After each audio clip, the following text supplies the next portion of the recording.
Nang aararo ng 14 ng motorsiklo sa Taguig, ang isang sasakyang minamaneho ng isang pulis. Hindi bababa sa 5 ang sugatan. Nawalan umano ng preno ang driver kaya ang isa sa mga biktimang rider nakaladkad at pumailalim pa sa sasakyan. Nakatutok si Mark Salazar. Rush hour bandang alas 6:30 kagabi.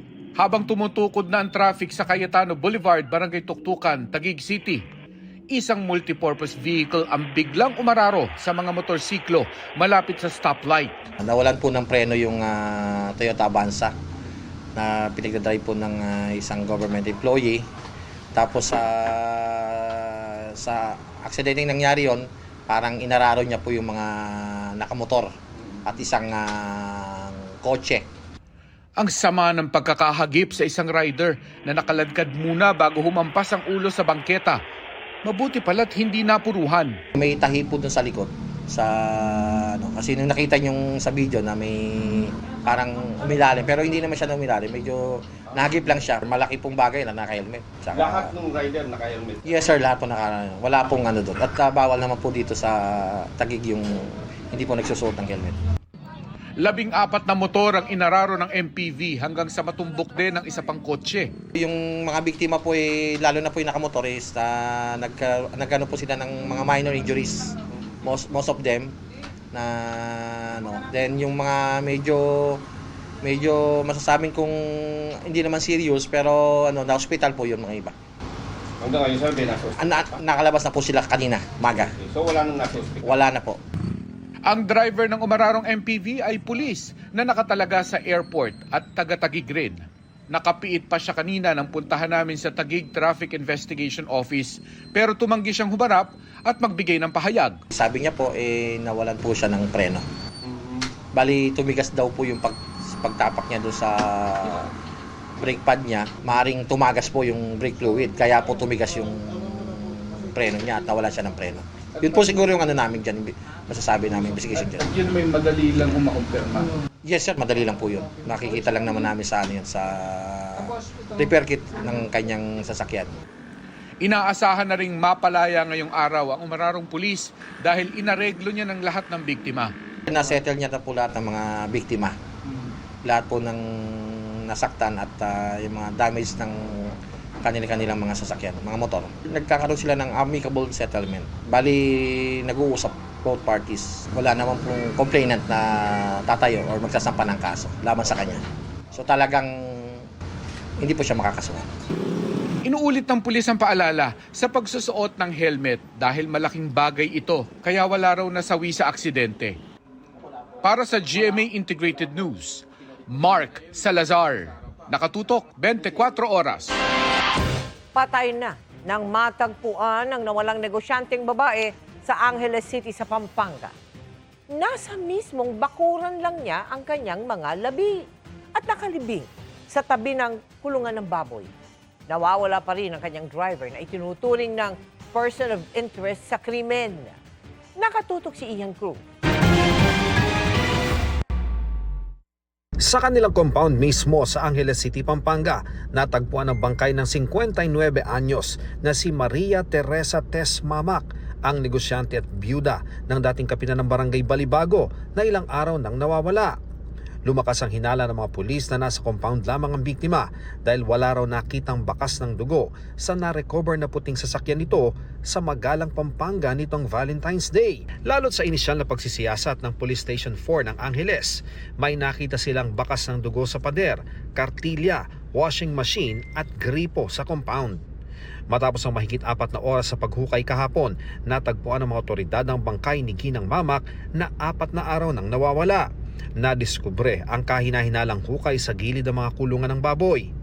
Ilang hakbang lamang mula sa tirahan ng driver ng pamilya. May napansin po na isang hukay na medyo malambot po yung lupa. Then habang hinuhukay po yung lupa ay meron pong nakita na paa. Sabi ng pulisya, sa lalim ng hukay, posibleng nakahanda na raw ito bago pa isinagawa ng suspect ang krimen. Most likely po may butas na po yun. Bakit po? Kasi imposible pong makapaghuhay ka po ng ganun kalalim within a span of 1 hour. Kanina madaling araw, isinailalim na sa autopsy ang bangkay ng biktima para matukoy ang sanhi ng kanyang pagkamatay. Basag po dito sa may left part po ng ulo niya, and most likely po pinalo po yun ng isang matigas po na bagay. Durog po, parang durog po. Yung ginaganon, kinakapa. Durog, malambot siya. Malambot siya. February 12 nang mapaulat na nawawala ang biktima. Sa kuha ng CCTV malapit sa compound ng biktima, makikita ang isang lalaki na lumabas bandang alas 7:22 ng gabi. Tinukoy ng mga kaanak ang lalaki na driver nila ng mahigit 20 taon na si alias Manuel. Bumalik din siya sa loob maya-maya matapos tanggapin ng food delivery ng anak ng biktima. Matapos ang ilang minuto, dumating ang puting sasakyan ng biktima. Alas 7:30 naman narinig sa CCTV video ang sigaw ng isang babae sa loob ng bahay na pinaniniwalaang sa biktima.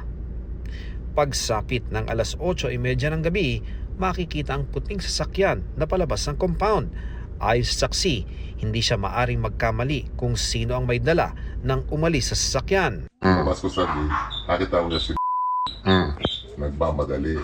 Sinara yung, lumundag siya sa sasakyan para isara yung gate, nagmamadali siya. Tapos, Kapag niya, sinara niya yung gate, may nakakumpas yung dalawang tricycle noon.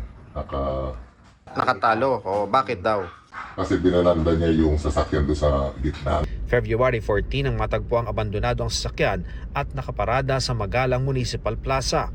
Isinailalim na ito sa forensic examination. Ang lalaking driver hindi na nakita at na-contact ng mga kaanak ng biktima simula noong February 12. Ayon sa pulisya, itinuturing na person of interest ang driver na target ngayon ng manhunt operation.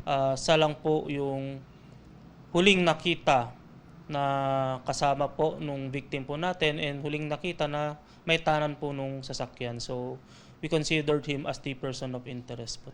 Ongoing pa rin po yung forward tracking po natin, and sinusundan po natin itong si through CCTVs kung saan po siya nagpunta. From the time na sumakay siya ng jeep, pasok po ng Angeles. Tumanggi munang magbigay ng pahayag ang pamilya ng biktima na labis ang pagluluksa. Si Pampanga 1st District Representative Carmelo Lasatin Jr. nag-alok din ng 200,000 pisong pabuya sa sinumang makapagbibigay ng impormasyon kung sino ang pumatay sa biktima. Para sa GMA Integrated News, Ian Cruz ang katutok, 24 oras. Nabulilyaso ang tangkang pagnanakaw sa isang pawn shop sa Silang Cavite nang ma-activate ang alarm system nito. Tukoy na ang suspect na patuloy na tinutugis. Yan ang aking tinutukan. Exclusive! Nabulabog ang mga naninirahan sa tabi ng pawn shop na ito sa isang barangay sa Silang Cavite nang biglang tumunog ang alarm system nito. Dumating ang mga pulis. At nang mapasok na nila ang establishmento, tumambad sa kanila ang butas ng bubungan ng sanlaan. Sa kisame, nagkalat ang mga ebidensya ng nangyaring krimen. Nung natungkap niya yung portion ng bubong, nakapasok siya sa may ibabaw ng kisame, parang parang meron siya kasing attic. And then na-activate yung alarm system nung pawn shop. Umingay, pag-alarma nung alarm system niya, nakot yung attention nitong mga vendor sa labas. So naitawag sa ating kapulisan. Hindi nakababa sa mismong sanlaan ang suspect mula sa kisame, kaya hindi ito nakuna ng CCTV.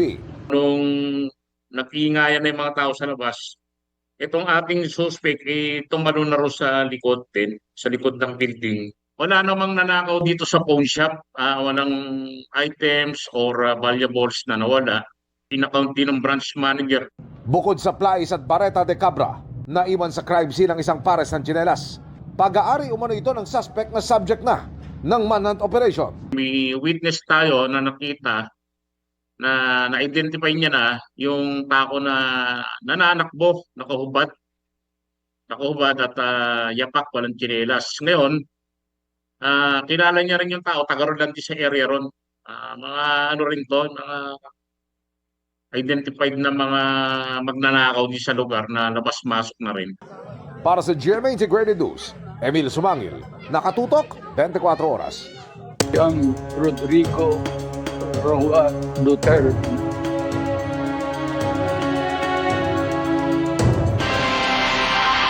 Personal na dadalo ang ilang kaanak ng EJK victims sa confirmation of charges laban kay dating Pangulong Rodrigo Duterte sa The Hague sa Netherlands sa Lunes. Nakahanda na rin ang mga ikakasang aktibidad doon. Nakatutok si Maki Pulido.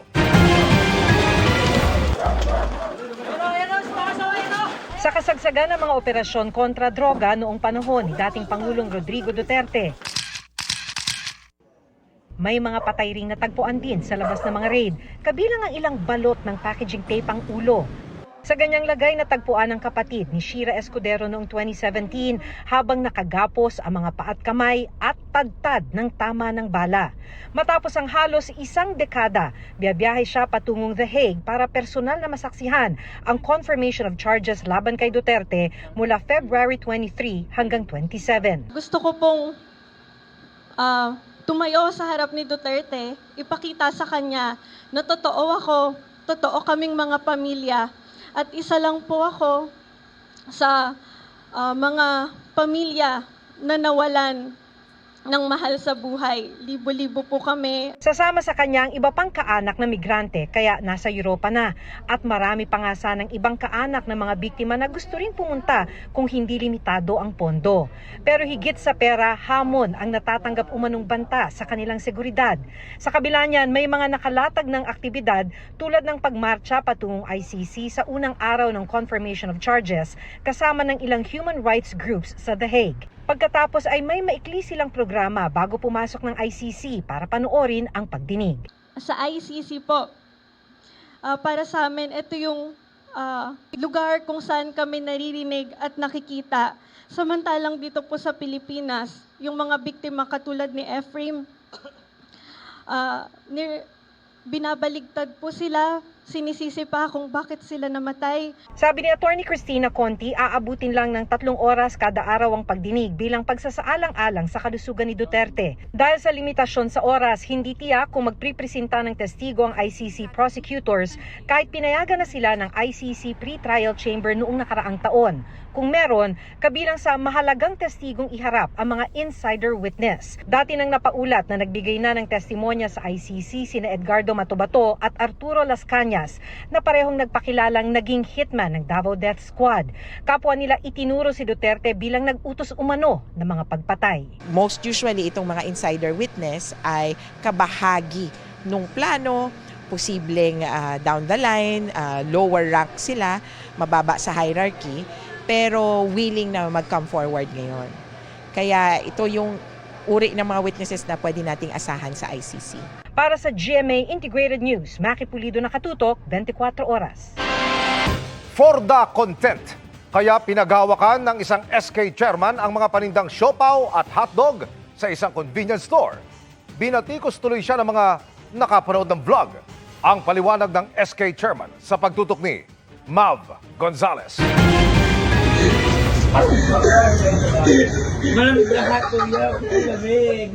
Viral sa social media ang video ng customer na ito na hinawakan ang mga panindang siopaw ng isang convenience store. Hindi pa nakontento at sunod namang pinuntahan ang shelf ng mga hotdog. Mainit din. Wala naman tinakay. Hinawakan din niya ang mga nakadisplay na hotdog. Malamig yung hotdog!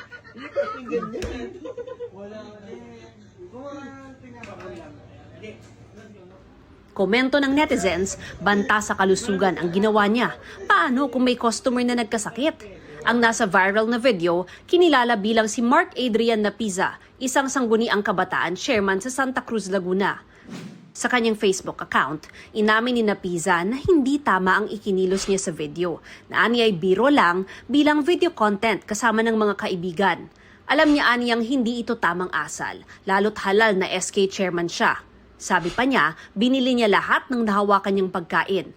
Humingi rin umano siya ng paumanhin sa pamunuan ng convenience store dahil sa abalang idinulot niya at sa paggawa ng content ng walang pahintulot. Nangako rin si Napiza na makikipag-ugnayan sa Sangguniang Kabataan Federasyon at DILG at handang tanggapin ang anumang nararapat na hakbang o gabay mula sa kinauukulan. Hindi ito ang unang pagkakataon na may influencer o content creator na nakaabala sa publiko o gumawa ng delikado for the content. Tila marami pa rin hindi sumusunod sa inilatag na Code of Ethics and Standards ng grupong Creator and Influencer Council of the Philippines na binubuo ng mga content creator at influencer. Kabilang dito ang pagkakaroon ng integridad at ang palaging pagsunod sa tamang asal at ugali. Para sa GMA Integrated News, Mav Gonzalez, nakatutok, 24 oras. May mga barko na naman ang China na namataan sa gitna ng pagsasanay ng Philippine Navy kasama ang puwersa ng Amerika at Australia. Nakatutok si JP Soriano. Mula sa himpapawid, makikita ang sabay-sabay na paglalayag ng mga Navy ships ng Pilipinas, Amerika at Australia para sa ika-14 na Multilateral Maritime Cooperative Activity sa isang bahagi ng West Philippine Sea. Pero habang idinadaos yan, namataan din sa West Philippine Sea ang dalawang PLA Navy ship ng China. These were People's Liberation Army Navy warships. We communicate with them but they did not challenge us. Hindi naman ito lumapit pa sa mga barko ng US at Australia at nasa safe distance naman. Pero ayon sa tagapagsalita ng Armed Forces of the Philippines, basically, these are illegal presence in the area. So as this was observed, this is going to be submitted to the proper agency accordingly. wala pang tugon ng Chinese Embassy sa Pilipinas kaugnay sa pahayag ng AFP. Pero dati nang inaalmahan ng China ang mga ganitong uri ng maritime activity sa West Philippine Sea kasama ang ibang bansa dahil nakadadagdag lang daw ito sa tensyon sa rehiyon at hindi nakakatulong sa mapayapang pagresolba ng issue. Sabi ng Department of Foreign Affairs, cooperation with like-minded countries is meant to deter escalation and fosters peace and stability and demonstrates a united front with other responsible states in upholding a rules-based order governed by international law. Isa ang GMA Integrated News sa mga kasama ng Armed Forces of the Philippines sakay ng pinakabagong guided missile frigate ship ng Philippine Navy, ang BRP Diego Silang. Kabilang sa ginawang pagsasanay ang paglanding ng AW-109 chopper ng Philippine Navy sa flight deck ng BRP Diego Silang. Yan daw ay para ma-master ang maingat at kalkuladong paglapag sa barko, lalo pa at umaandar ito. Ang nagpalipad ng chopper, dalawang babaeng piloto ng Philippine Navy. At mga kapuso, habang approaching po tayo sa mismong area na pagdarausan ng activity sa may southeastern portion ng Baho de Masinloc dito sa West Philippine Sea, nagpapatuloy yung line formation ng mga Navy ships ng US at Australia na HMAS Toowoomba at USS Dewey, kasama rin po ang Philippine Coast Guard vessel na Teresa Magbanwa. Isa rin sa mga pinakamahalagang bahagi ng pagsasanay, ang drill kung saan pumaligid ang mga Navy ships ng Australia at Amerika sa BRP Diego Silang, o yung Division Tactics, Maneuvering Exercises. Pagsasanay ito para sa isang senaryo na kailangang tulungan at protektahan ang barko ng Pilipinas. Sa isang punto, sobrang naglapit pa ang HMAS Toowoomba sa BRP Diego Silang na bahagi ng replenishment at sea exercise. Range to bridge wing, 150 yards. 150 yards. Ang pinaka-importanting takeaway ko dito is in terms of division tactics, specifically maneuvers. Hindi tayo nahuli. Actually, we were abreast sa ating mga partners at kung hindi man tayo nahuhuli, kasabay na natin siya. Matatanda ang nagkaroon na ng mga insidente ng pagdikit at pagbangga ng ilang barko ng China sa ilang barko ng Philippine Coast Guard. Para sa GMA Integrated News, ako po si JP Soriano, nakatutok 24 oras. Umaaray na ang mga tsuper sa walang prenong pagtaas ng presyo ng langis. Kaya apela ng ilang transport group pansamantalang pisong dagdag sigil sa pamasahe o di kaya ay magkaroon ng fuel subsidy. Nakatutok si Bernadette Reyes. Sa ikapitong sunod na linggo, dagdag singil sa diesel ang bungad ng Martes sa mga jeepney driver tulad ni Jake. 60 centavos na dagdag agad yan sa kada litro ng ipapakarga nila, pareho sa dagdag presyo sa kerosene. Bumababa po yung ma'am, kita na iuwi sa bahay. Mga 300 din nawala minsan sa maghapon. Sa maghapon? Oo. Laki na po yun. Oo, ilang kilong bigas na yun. Ang taxi driver na si Yoli, 200 pesos lang ang pinakargang gasolina na nagmahal naman ng piso at 20 sentimo kada litro. Pataas ng pataas po eh. Medyo nagtitipid tayo sa pagkakarga. Bawasan ng 500, dati may 1,000. Sa gasolina naman, 6 na sunod-sunod na linggo nang tumataas ang presyo. Umabot na nga ng mahigit 4 pesos ang dagdag singil kada litro. Dito sa NCR, may mga gasolinahan na umaabot hanggang 76 pesos ang kada litro ng gasolina. Kung susumahin mula Enero, umabot na sa 7 piso ang iminahal ng 1 litro ng diesel. Kaya naman hihirit na ang mga transport group sa LTFRB ng pisong pansamantalang dagdag singil sa pamasahe. Mabigat na po sa amin yung 6 na taas na beses na itinaas ng petrol. Nagbabargain din po tayo dyan eh. Yung piso po sana, maipagkaloob, doon po namin hinihiling. Pansamantala lamang ito habang mataas ang presyo. Humihingi sila ng pangunawa lalo't ngayon pa lang nahihirapan na ang ilang commuter. Mabigat po yun para sa amin po na namamasahe. Kasi syempre tulad ko po na may 2 anak, mabigat po sa amin yun kahit piso or kahit nga 50 centavos, ganun, tumaas ng ganun, malaki pa rin po sa amin yun lalo na kung balikan po yung pamasahe namin. Pagka konti lang naman, wala namang problema yun kasi syempre hanap buhay din yun ng mga chopper. Mungkahi naman ng AltoDAP fuel subsidy. Panahon na rin umanong pag-aralan ng probisyon sa batas na nagsasabing kailangan muna ng 3 sunod na buwan na nasa $80 o mahigit pa ang kada barrel ng Dubai crude bago suspindihin ang fuel excise tax. Dapat matalakay sa yung mga mambabatas natin, mapag-aralan nila yun. Opo. Diba? Opo. Kasi ang tanong, kailan mag-$80 per barrel? Ngayon, ang nahihirapan lang dyan, yung mga driver. Baguhin na yung batas na yun na huwag ng $80 sapagkat talagang napakabigat o gaya ngayon, 58, 57, 59 na ang 1 litro. Para sa GMA Integrated News, Bernadette Reyes, nakatutok 24 oras. Good evening mga kapuso! Hindi lang love is in the air dahil ang araw ng mga puso, sinabayan din ng pagdiriwang ng 22nd Timpuyog Festival sa Sarangani. Nakisaya pa riyan ang ilang kapuso stars. May report si Efren Mamak ng GMA Regional TV.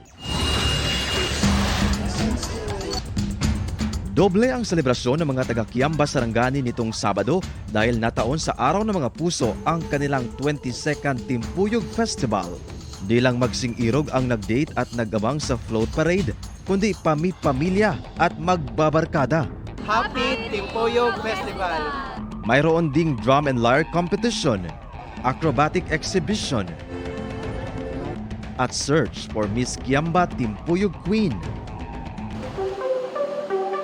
Mas umapaw ang saya at kilig sa pagdiriwang nang nakisaya ang ilang sparkle artists tulad ni TJ Marquez,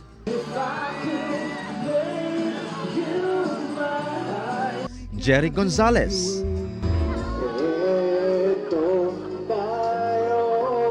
at Katrina Halili. Sobrang sarap ng feeling kasi nakapag-share ako ng saya ngayong Araw ng Mga Puso and nakita natin sa mga tiga-Kiamba na talagang na-enjoy nila yung gabi na to. Hindi rin pinalampas ng mga kapuso stars na matikman ang nag-viral na soft local delicacy na kutsinta. Ang sarap kasi kahit na diet ako, nasira yung diet ko, nakailan yata ako, 4, 5. Sarap.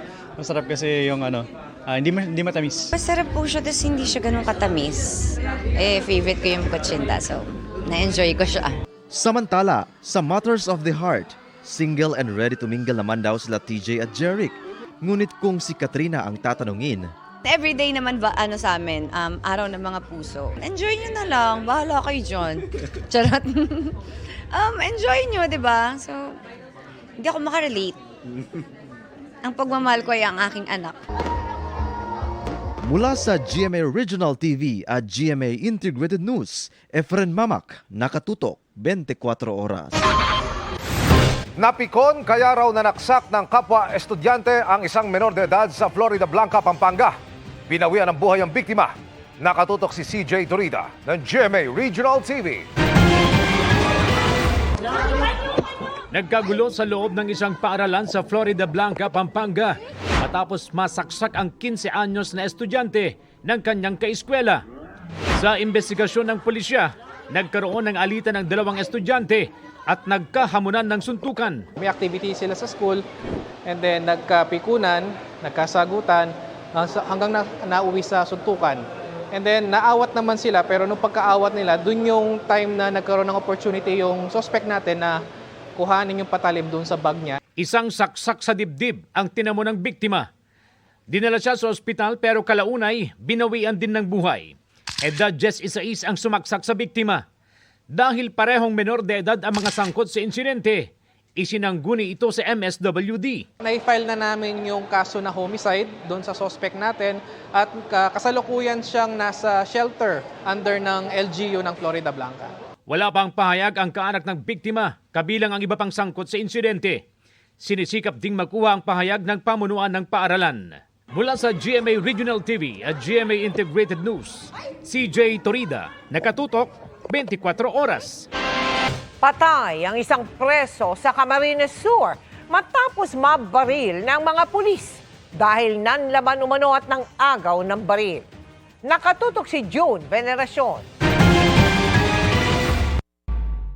Sa magubat na bahagi ng Del Gallego, Camarines Sur, nagtapos ang buhay ng isang person under police custody o PUPC nitong Pebrero 6. Dalawa umano silang PUPC na binabiyahe noon papuntang San Miguel, Catanduanes. Pero ang isang ito, nagpaalam na iihi kaya pinayagan at tinanggalan pa ng posas. Noon na umano rito inagawan ng baril ang kanyang police escort. Pakatanggal po itong sa may part ng kaliwa po. Nung natanggal na, yun na po, siniko daw siya, sinipa hanggang sa makasubsub siya doon sa may gitnang part ng sasakyan. So, ayun po, naagaw yung yung service firearms, yung po ito, yung Galil rifle. So, nag-attempt po siya na ikalabit yung yung baril. So, hindi naman po pumutok kasi wala daw yun is chamber load. Tumakbo ang PUPC at nagkahabulan hanggang sa gubat kung saan umano nagkabarilan. Based po sa natin sa autopsy sir, 3 pala po ang tumawa sa PUPC. Saan Isa po sa shoulder po, sa chest po, and then sa head. Pero nang isa lang sa paraffin test ang lahat ng mga sangkot? Lahat po sir na personnel, including si PUPC, as nag-negative po sa paraffin test. Ang explanation ng natin, mga expert, is masyadong maulan noon, saka daw po sa direksyon ng hangin. Iba rin ang kwento ng isa pang PUPC na kasama sa biyahe kung bakit sila huminto. Nagreklamo yung driver namin na inaantok na. Kaya gustong mag-idlip man lang kahit kunti. Kahit na tumigil kami sa marami namang bahay. Sabi ng Del Gallego Municipal Police Station, inaasahan na maghahain ngayong linggo ang pamilya ng napatay na PUPC ng reklamo homicide laban sa 4 na police escort. Nasa restrictive custody ang mga pulis na sinusubukan pa naming makuna ng pahayag. Para sa GMA Integrated News, June Veneracion, nakatutok, 24 oras. Wala pa mang formal na kaso, pinagbigyan ng Manila Regional Trial Court Branch 52 ang pag-i-issue ng precautionary hold departure order laban kina Senador Jingo Estrada, dating DPWH Secretary Manuel Banoan at 3 iba pa. Sa utos ay nilabas ang korte, kinatigan ng hiling ng mga state prosecutor at nakumbinsing may basihan para maniwalang may posibilidad na sila'y lalabas ng bansa para takasan ng investigasyon sa reklamong plunder, direct bribery at corruption of public officers, kaugnay ng kickbacks sa flood control projects. Please note that this does not mean that the pending cases for plunder before the DOJ have already been resolved. Kaya po siya precautionary hold departure order. So by the term precautionary, ibig po sabihin yan na bago pa po ma-file formally yung kaso in court, nag-issue na yung judge or this Branch 52 RTC Manila of the order anticipating that the respondents in these plunder cases pending before the DOJ may evade arrest. Si Estrada kukonsulta raw muna sa kanyang mga abogado bago magbigay ng pahayag. Si Bonoan naman, sinabing kailangan niya bumiyahe ulit pa Amerika para sa operasyon ng kanyang misis. Pinayagan na raw ito ng DOJ pero hindi pa nakukumpirma. Nasa kustudiya naman ng DOJ bilang mga state witness sina dating DPWH Undersecretary Roberto Bernardo dating DPWH NCR Regional Director Gerard Opulencia at dating District Engineer Henry Alcantara. Taong 2018 nang aprubahan ng Korte Suprema ang alituntunin para sa Precautionary Hold Departure Order o PHDO. Para ito sa mga taong isinasangkot sa krimen na may parusang hindi bababa sa 6 na taon at 1 araw o kung ang sangkot ay isang banyaga. Maaari itong i-issue ng korte kahit reklamo pa lang at wala pang kaso kung makikita ng korte na may malaking posibilidad na umalis ang Pilipinas ang inirereklamo para takasan ng pag-aresto at pag-uusig sa kanya. Tulad ng karaniwang hold departure order sa bisa ng PHDO, pipigilan ng sino mang inisyuhan ito na makaalis sa mga airport at pantalan paalis ang Pilipinas. Parehas po ang magiging effect nila. The subject will not be allowed to leave the country without the explicit approval of the court na nag-issue po ng hold departure order. Kung meron pong mga emergency cases or important matters na kailangan nilang attendan, iyan po ay ini-issuehan ng allow departure order ng mga korte na siya pong pinapakita sa immigration. Only with that po sila mapapayagan. Sabi ng Bureau of Immigration na ipaalam na raw ito sa lahat ng paliparan at pantalan at hindi na makakabiyahe pa, maliban na lang kung payagan ng korte ang mga nasa PHDO. Para sa GMA Integrated News, Ivan Mayri na nakatutok, 24 oras. 9 years and stronger than ever ang kapuso couple na sina Gabby Garcia at Khalil Ramos. Featured sila sa isang magazine cover at nagbahagi pa ng ilang tips kung paano mapanatili ang kilig sa long-term relationship. Makichika kay Nelson Canlas. Kilig alert! After a few years, ngayon lang uli nagsama sa isang magazine cover ang real and real-life kapuso couple na sina Gabby Garcia at Khalil Ramos. Hindi pa nga nakakaget over ang fans and friends sa gulat at kilig nang mapanood sila sa tila makatotohanang wedding scene sa latest music video ng Ben and Ben. Sa bagong cover shoot, extra sweet ang dalawa at lutang na lutang daw ang totoo nilang personalities sa bawat layout. Sa aming kwentuhan behind the scenes ng shoot, nag-share ang Gabriel ng kanilang views on how to make a relationship sweeter as the years go by. Siyempre, 9 years, hindi siya madali. Diba? It's not a walk in the park. Marami kami pinagdaanan and this is a relationship that we're proud that we have built and successfully, I think, really successfully built together. Because from day one, we had an understanding that we want to be in this for the long run. At saka I feel like it's also being intentional about our actions as individuals and also as a couple. Kasi nasa sa amin talaga if we really want to prolong the relationship. And yun, we were really intentional on keeping it long and stable kasi we really want to choose each other every day. Bukod sa respect and understanding, hindi raw dapat nawawala ang pagpapakilig sa isa't isa. Ito super ma-effort to. He's one of his love languages talaga yung aalagaan ka and mag-e-effort siya. He will really make time. We see to it pa rin na we get to celebrate either before or after. At least we get to celebrate pa rin the occasion. Kami ni Gab, we love celebrating occasions. We make it a point na we really want to invest effort and time into creating these memories for the both of us. And it's our 8th Valentine's now. Nelson Canlas, updated sa Showbiz Happenings. Nasa kote sa Iba, Zambales ang isang Mongolian na umano'y nag-e-espiya sa Pilipinas. Ayon sa Bureau of Immigration, graduating pilot student sa isang aviation school sa bayan ng Iba ang 30 taong gulang na dayuhan. Habang nagsasagwa umano ng flight exercises, ay patago umanong kumuha ang dayuhan ng larawan ng Iba Airport at kalapit na Palawig River. Ayon kay National Security Advisor Secretary Eduardo Año, itinago ng dayuhan ang kanyang military background at service sa People's Liberation Army ng China. May jet fighter license rin umano ang Mongolian mula sa PLA Air Force Aviation University. Dinala sa opisina ng Bureau of Immigration sa Maynila ang Mongolian habang inihahanda ang pagpapadeport sa kanya. Paalala ni Anyo, Bagaman bukas ang bansa para sa foreign students at aviation trainees, mahigpit na ipinatutupad ang transparency, pagsunod sa visa conditions at batas ng Pilipinas. Pagtitiyak din niya sa publiko, mahigpit na mga na nagbabantay ang gobyerno sa anumang banta sa national security. Mga kapuso, walang binabantayang sama ng panahon sa loob at labas ng Philippine Area of Responsibility pero maging handa pa rin sa posibilidad ng pag-ulan. Dahil yan sa patuloy na pag-iral ng amihan at easterlies na kapwa magdudulot ng maulap na panahon at minsay bigla ang buhos ng ulan. Base sa datos ng Metro Weather, posibleng umaga pa lamang may pag-ulan na sa ilang bahagi ng Cordillera Administrative Region pagsapit ng hapon. Magiging maulan na rin sa silangang bahagi ng Luzon. Sa Visayas naman, asaan hanggang katamtamang ulan sa Aklan at ilang bahagi ng Negros Island Region. May tsansa rin ng mahihinang pag-ulan sa Leyte Province lalo na sa hapon. Mataas naman ang tsansa ng malawakang ulan sa Mindanao simula po sa tanghali bukas. Posible ang heavy to intense rain sa Davao Region kaya mag-ingat sa banta ng baha at landslide. Mababa ang tsansa ng ulan sa Metro Manila pero huwag pa rin kalimutan ang payong dahil pwede pa rin ang biglaang ulan dahil sa localized thunderstorms.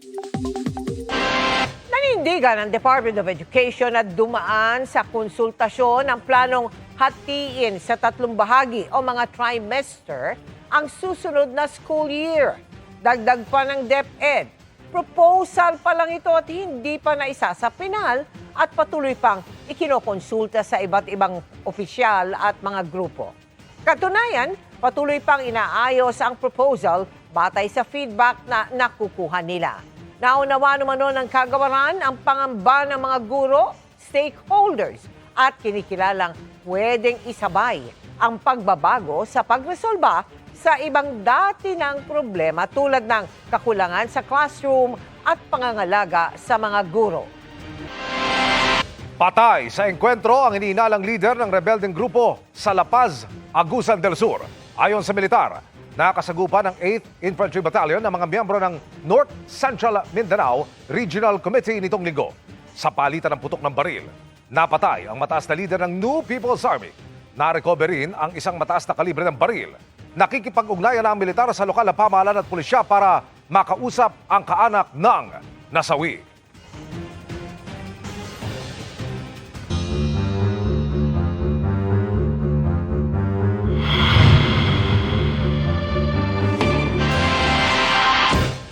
Mga kapuso, high-tech na rin ang padulas sa ika-10 ahensya na pinaka-inireklamo sa Anti-Red Tape Authority, ang Bureau of Customs. Kaya sa pagpapatuloy ng serye ng ating special report kontra red tape, busisiin natin kung bakit tila hindi na nawawala ang umano'y sistema ng tara pag may ini-import sa bansa. Dahil kung taga-customs ka, nagsisilbi ka dapat. Bawal ang red tape. Narito ang aking special report.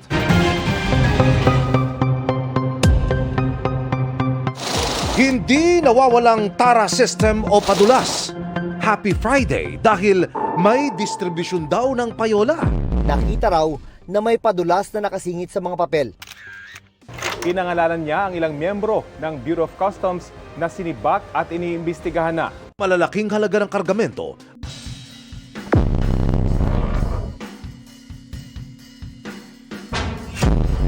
Ang numero 1 puna dito po sa Bureau of Customs ang sistema ng katiwalian na parabagang anay na hindi na raw nawawala.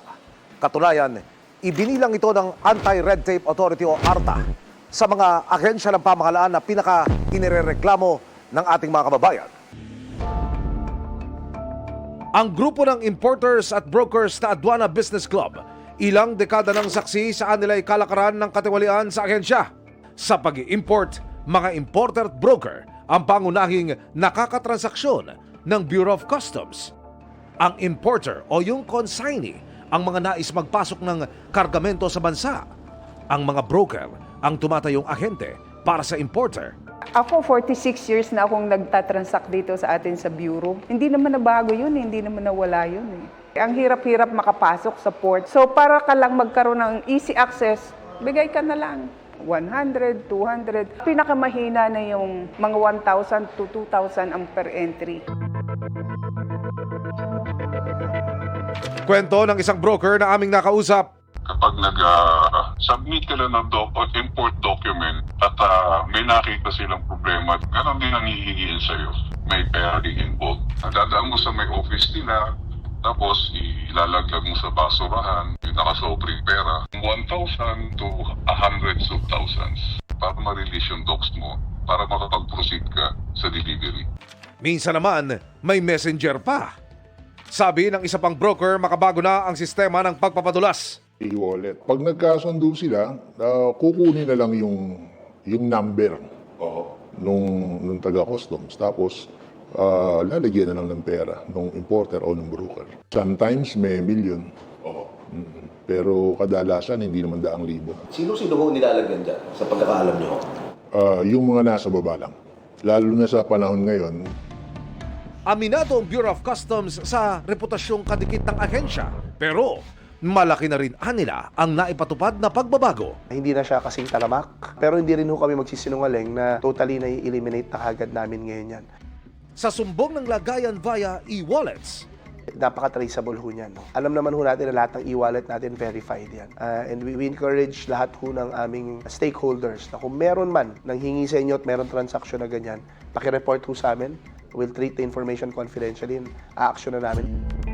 Ayon sa Anti-Red Tape Authority, ikasampu ang Bureau of Customs sa mga ahensya ng gobyernong inireklamo dahil sa hindi pagsunod sa itinakdang tagal ng proseso. Sa karanasan ng Aduana Business Club, karaniwang nangyayari ang umunoy hingian at bigayan ng padulas sa simula pa lamang ng importation process o bago mailabas ang kargamento sa pantalan. Merong tinatawag na Brokers Lounge dito po sa Bureau of Customs pero taong 2020 ito ay binuwag dahil ayon ho sa pamunuan, isa itong paraan para magkaroon ng contact yung broker at yung mga tiwaling opisyal ng Bureau of Customs. Mayroon sila ngayong BOC Customer Care Center kung saan makikipagtransaksyon ng mga broker. Ito sir ang nagkikater po sa core process ng Bureau of Customs. Meron po tayong receiving, meron din po tayong information management para sa mga inquiry. Ang kapartner po niyan sir yung pass control po natin na nag-i-issue ng access pass. Kinumusta namin ang mga naabutan naming nakikipagtransaksyon dito. Maganda naman po. Once na in-encode na po namin yung entry, ipapalo up po na po sa section, and then pag na-final po yung babayaran na po sa bangko, and then i-release na po namin kargamento na magbabayad ng arrested to our page. Mas gusto ko po yung dati kasi mas mabilis po yung dati. Dire-diretso na lang kami pumapasok, hindi katulad ngayon po. Daraan din sa risk management system na nagtatakda ng daraan ng lane ng kargamento. Green lane, kumpasado sa lahat ng requirements at inaasahang makiklear na ang kargamento sa loob ng 3 hanggang 4 na oras. Hindi lalagpas sa isang araw ang mga itatakda sa yellow lane na sasailalim lamang sa document examination. Magtatagal ng halos 2 araw ang mga kailangan dumaan sa orange lane o yung x-ray examination.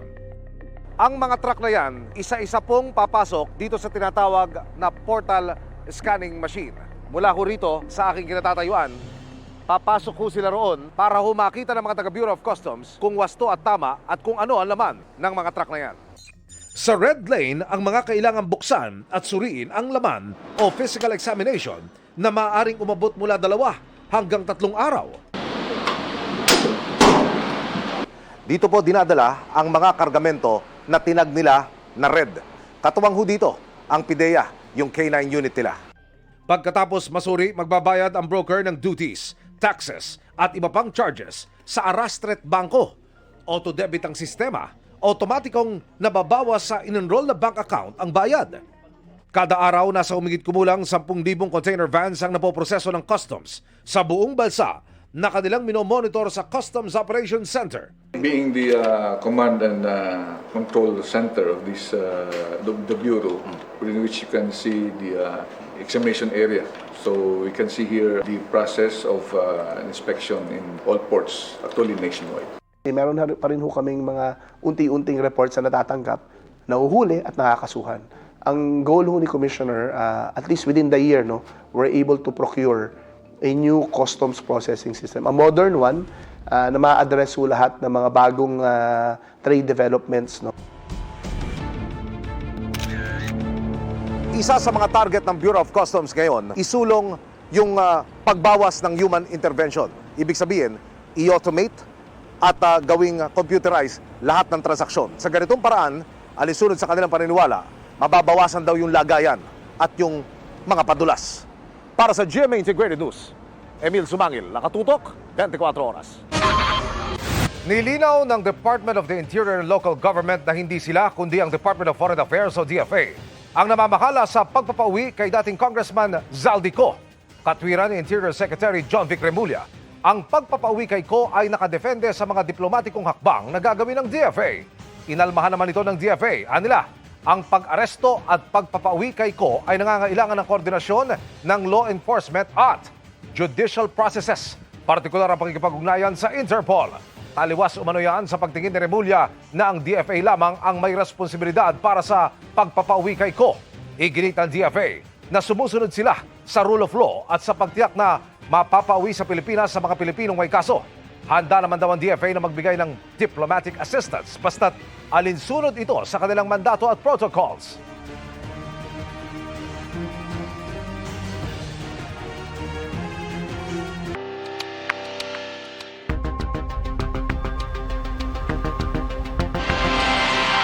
Umabot sa 10 raid ang ikinasa para mahanap si Atong Ang nung nakaraang linggo pero bigo pa rin siyang matuntun. Pong raid kami last week negative lahat ng sites sa pinuntahan namin. Pero tuloy-tuloy ito. Mahanap namin yan. Tingin namin dito pa rin.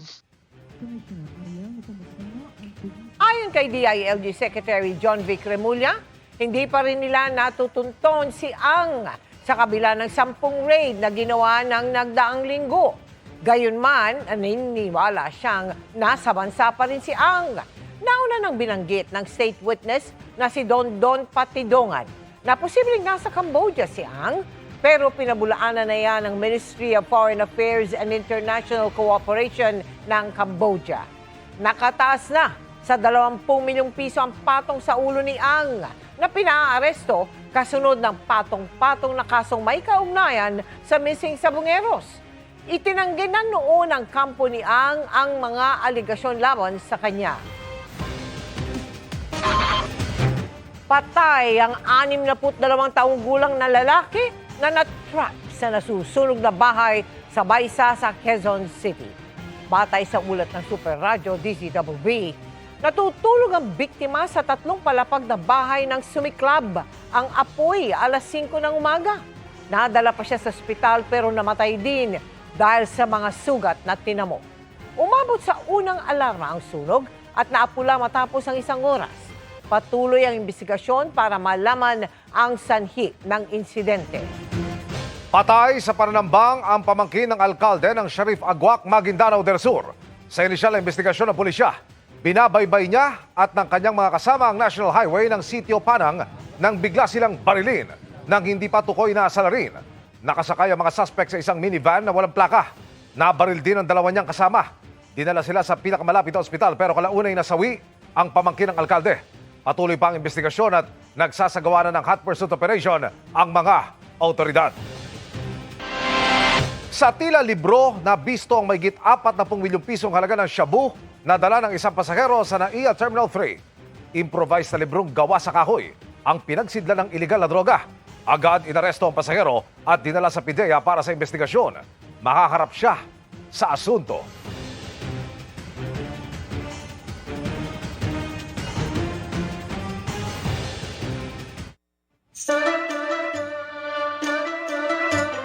Tuloy ang magdamagan at maghapong pagsalubong sa Chinese New Year.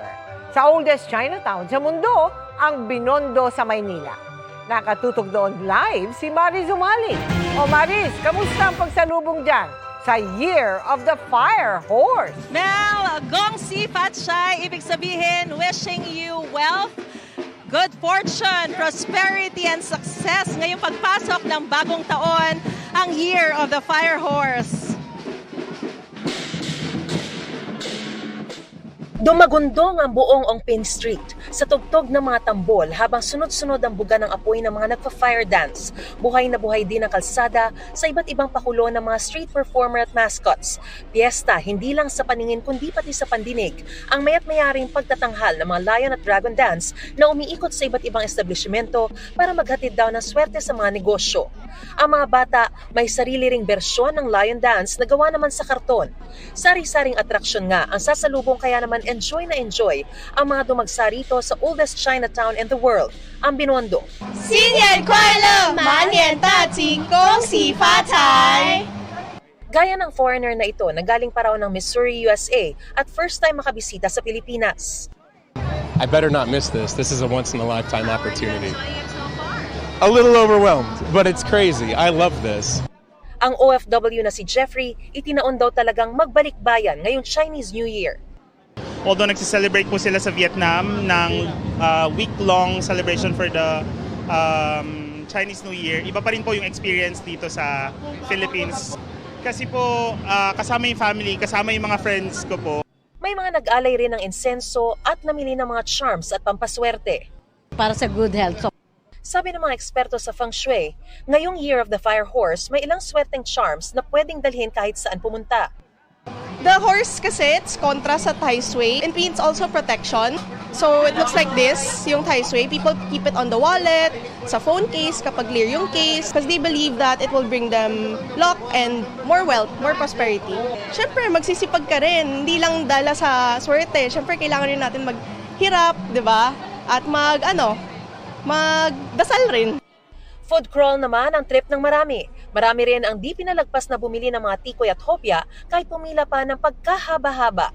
Bakit nga ba nananatiling patok ang mga tikoy? Dahil unang-una yung pagiging bilog, hugis pera siya, no? Tapos wala siyang kanto. It means walang problema, di ba? Pangalawa, yung pagiging matamis niya, so it signifies yung sweetness nyo to each other in a sweeter life ahead. Pangatlo naman yung pagiging malagkit. Ito yung pagdikit ng swerte, tsaka yung close family ties. 2:00 naman ng hapon ang umarangkada ang Grand Thanksgiving Parade. Kasama ni Manila Mayor Isko Moreno sa float si Chinese Ambassador to the Philippines, Jing Quan, na namigay ng ampaw, tikoy at mga candy. Sari-saring makukulay na float ng iba't ibang Chinese organization ang lumahok. Mel, kahit gabi na, wala pa rin patid ang pagdating ng mga namamasyal dito sa Binondo. Katunayan, makikita mo talagang siksikan pa rin dito sa Ongpin Street. Lahat ay sinasamantala ang selebrasyon para makatanggap ng positive energy at good vibes. Pero lahat naman ng pampaswerte ay magiging epektibo lamang kung sasamahan ng sipag, tiyaga at pagdarasal. Mula dito sa Binondo, bumabati kami ng Sinyen Kuai Lam! Happy New Year! Pengin tikoy ha. Maraming salamat sa iyo, Maris Umali. Umabot na sa 5 ang mga Pilipinong prisoner of war sa Ukraine na nakikipaglaban para sa Russian forces. Ayon yan sa Department of Foreign Affairs. Nakatutok si Dano Tingkungo.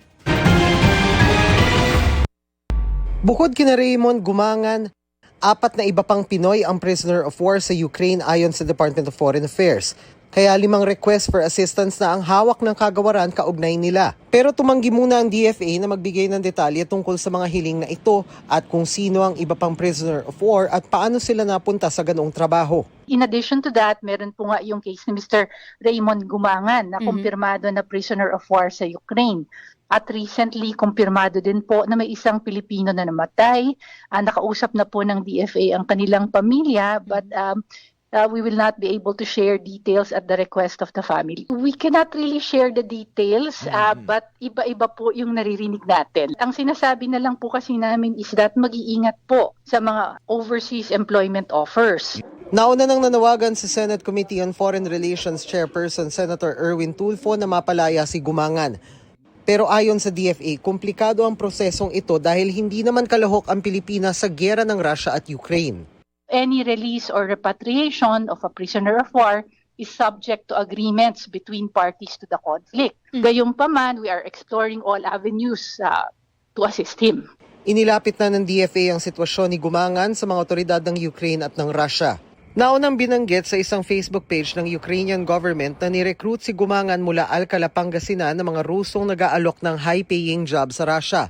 pero kalaunan napabilang siya sa puwersa ng Russia bago nahuli ng Ukrainian forces. Again, kailangan po, we are very careful about online employment offers. Ang legal po, sa Ukraine, meron po tayong deployment ban. Sa Russia po, walang deployment ban. Nakipagpulong naman si Tulfo kay Ukrainian Ambassador to the Philippines, Yulia Fediv. Tutulong umano ang ambassador na payagang makausap ni Gumangan ang pamilya dito sa Pilipinas. Pero kung pagpapalaya kay Gumangan ang usapan, wala umanong kasunduan sa pagitan ng Ukraine at Pilipinas na makatutulong sa mga ganitong kaso. Kaya tutulong umano si Tulfo sa pakikipag-ugnayan sa DFA at Department of Migrant Workers para makabuo ng kasunduang tutugon sa mga Pilipinong nasa conflict zone tulad ng kay Gumangan. Binanggit naman ng Ukrainian ambassador na ongoing ang paghahanda ng isang joint labor agreement sa pagitan ng Ukraine at Pilipinas. Para sa GMA Integrated News, danating ko nakatutok 24 oras. Isa pang bangkay ang na-recover mula sa lumubog na MV Tricia Kirstine 3 sa Basilan. Ayon sa Philippine Coast Guard, naipit ang bangkay sa debris ng tindahan sa loob ng barko. Sa kabuuan, 15 na ang naiangat at pinalutang na mga labi mula sa loob ng lumubog na barko. Karamihan daw ay na-recover sa economy accommodation. Patuloy ang pagsisid ng technical divers ng PCG para hanapin ang 21 pang nawawala. Sa kabuuan, umabot na sa 58 ang kumpirmadong nasawi sa paglubog ng barko. Hinold up na nga, sinaksak pa sa leeg ang isang lalaki sa Antipolo City. Ang suspect at ang biktima magkakakilala pala. Nakatutok si EJ Gomez. Exclusive. Yan, ito yung suspect ng pang-hold up at pananaksak. At ito, talagang umakit pa sa bubong. Sa bubong ng kanilang bahay, natagpuan at nahuli ng mga otoridad ang lalaking itinuturong sospek sa insidente ng pang-hold up at pagnanakaw sa Barangay San Isidro, Antipolo City. Pinagtulungang ibaba ng mga tanod ang nakaposas na 29 anyos na sospek matapos makipaghabulan sa kanila.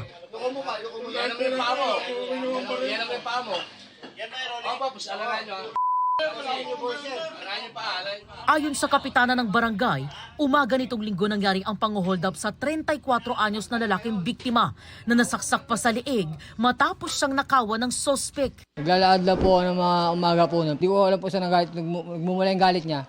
Kaya po bigla niya lang po ako sinaksak mga oras na yun. Pagbabataan niya na lang po ako tapos gusto niya akong patayin. Tapos yung gamit ko po nalaglag, kaya kinuha niya rin po. Cellphone po. Personal na kilala po ng biktima yung suspect po. Tapos po, yun po, nung siya po ay inabangan, tinutukan, actually nasaksak po sa lieg, nai-report po niya agad dito nakuha po yung cellphone, nai-report po agad dito sa barangay at agresibo po ang ating mga tanod. Talagang hindi po talaga nila tinantanan hanggat hindi po nila mahuli. Hindi na na-recover ng mga otoridad ang umano'y ninakaw na cellphone at ginamit na patalim. Aminado ang sospek na si alias Baloloy sa pananaksak sa biktimang madalas aniyang makituloy sa kanilang bahay. Ilang beses na rin daw siyang naging kliyente ng biktima na isang tattoo artist. May mga pagkakataon na sa bahay niya raw mismo siya nagpapatato sa biktima. Nagawa raw niya ang pananaksak dahil sa umunoy pang-aabuso at galit niya sa biktima. Pero itinanggi niya ang paratang na pagnanakaw. Napuno na po kasi ako eh. Nag-away po kami noon. Tapos lagi kasi ako kinukuha na ng gamit sa bahay. Kaya ginanong ko, sinaksak ko po sa leg. Tulad ng mga power bank, mga damit. Wala na ako ilaw, kukuhanan pa ako. Tapos cellphone ko, kinuha rin.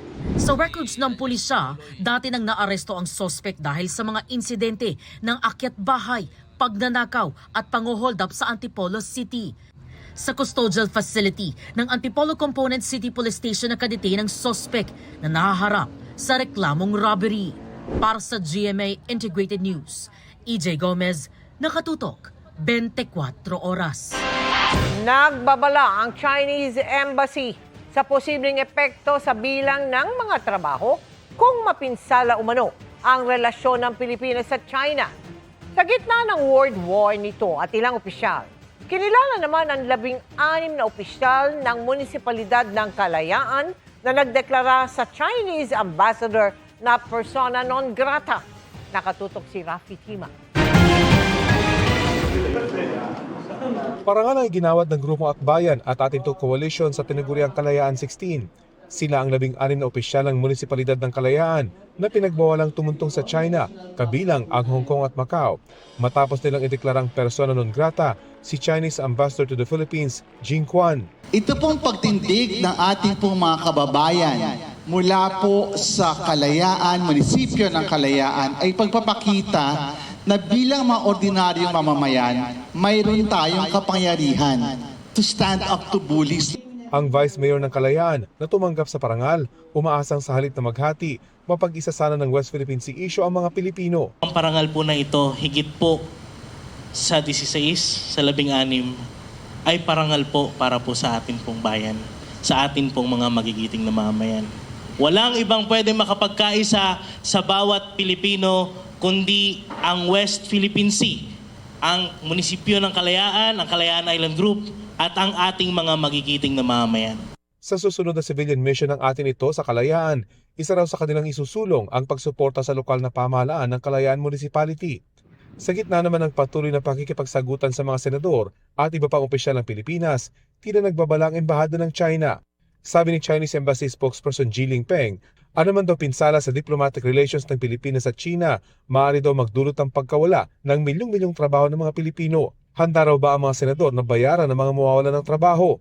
Ang pahayag na ito pinalaga ng Department of Foreign Affairs. Tila daw kasi nagagamit ang economic cooperation ng dalawang bansa para maging leverage o ganti sa issue. Ito'y kahit ayon sa Stratbase, walang basihan ang pahayag ng China dahil limitado nila ang kontribusyon ng China sa investment inflow sa bansa. 3.76% o mahigit 10 billion pesos lang daw ang investment pledge ng China kumpara sa 272 billion pesos na investment pledge na natanggap ng Pilipinas noong nakaraang taon. Sa isang bagong pahayag, sinabi ng tagapagsalita ng Chinese Embassy na tinututulan ng nila ang pamabastos nila laban sa kanilang bansa sabay giit na tumulong sana ang DFA para rendahan ang ilang individual sa bansa laban sa pagsasalita ng masama kontra China.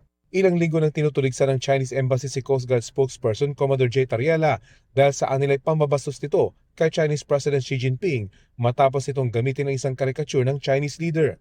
Tugon ni Tariela sa patuloy na pagtuligsa sa kanya ng Chinese Embassy. That means probably I'm effective, right? Because they are zeroing on me being silenced, I guess. Ayon kay Commodore Tariela, susuporta nila ang bagong civilian-led initiative ng atin ito coalition. Paniwala ng tagapagsalita ng Coast Guard, isa sa kinakatakot ng China ang pagdami ng mga civilian-led initiative para patuloy na pag-usapan ang West Philippine issue. Para sa GMA Integrated News, Rafi Tima Nakatutok, 24 oras. Hinimok ng Office of the Solicitor General ng Korte Suprema na ibasura ang petition for writ of habeas corpus na inihain ng magkapatid na Duterte para mapalaya sa International Criminal Court ang kanilang ama na si dating Pangulong Rodrigo Duterte. Ayon sa OSG, hindi raw maaaring mag-issue nito ang korte dahil nasa labas ng bansa ang dating Pangulo. Hindi raw ito maaaring ipatupad sa labas ng bansa. Dinedepensahan na rin daw ni Duterte ang kanyang sarili sa International Criminal Court. Patunay daw na ang mga legal remedies para sa kanya ay nasa International Court at hindi sa mga korte ng Pilipinas. Pinababasura rin ng OSG ang manifestation ni Senador Ronaldo Bato de la Rosa na nakahain din sa Korte Suprema para pigilan ang posibilidad ng pag-aresto sa kanya. Wala raw na ipakita si De La Rosa na patunay na may warrant of arrest ng ICC laban sa kanya at wala ring indikasyon ng nakaambang pag-aksyon dito ng gobyerno. Kaya wala raw nalalabag na due process. Bukod yan, ang sinasabi raw ni De La Rosa na may warrant of arrest laban sa kanya ay dapat ihain sa hiwalay na petisyon dahil sakot dito ang mga hiwalay na karapatan at issue.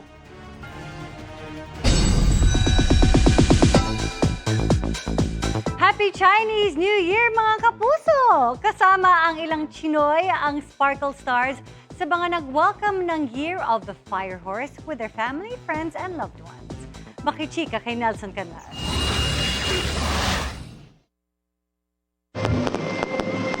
As we welcome the Lunar Year, kanya-kanyang celebrate ang ilang Sparkle and Chinoy celebrities ng Chinese New Year. Year of the Fire Horse is here kaya channeling her Fire Horse energy si Cassie Legaspi sa video na kinunan sa Chinese Garden at Chinatown. April next naman ni Tim Yap ang kanyang cute fur babies na nako-costume. Ilang parties din ang dinaluhan ni Tim kagabi.